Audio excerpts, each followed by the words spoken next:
The exodus continues out of Rafah in southern Gaza, where it looks like entire lives are stacked on anything that can move.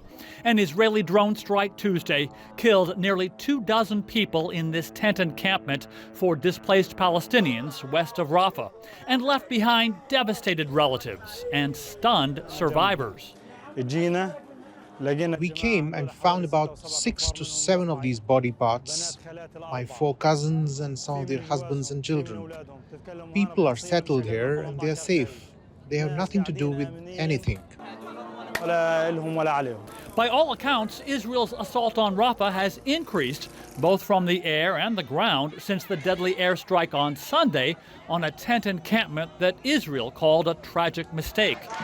Condemnation continues to pour in from around the world.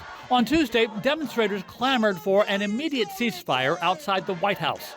President Biden said weeks ago Israel would cross a red line if it carried out a ground invasion of Rafah, and he's withholding some weapons from Israel for that reason. This administration has spoken of red lines, they've spoken of humanitarian aid, they've spoken of so-called temporary humanitarian pauses, but it's consistently demonstrated that it's not responsive to the masses here in this country who are demanding a ceasefire. The White House on Tuesday played up the fact that Sunday's airstrike killed 2 senior members of Hamas, but also said it's not turning a blind eye to the destruction in Gaza, using words like heartbreaking, horrific, and tragic to describe Sunday's airstrike.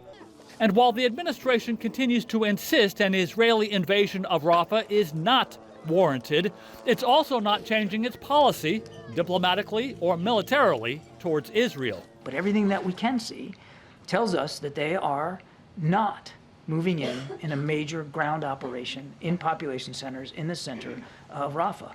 John Kirby says the White House doesn't use a measuring stick or a quota to determine when Israel crosses a red line.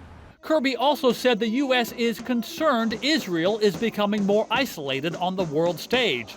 That's something these protesters actually welcome. Andy Roesgen, TRT World, Washington.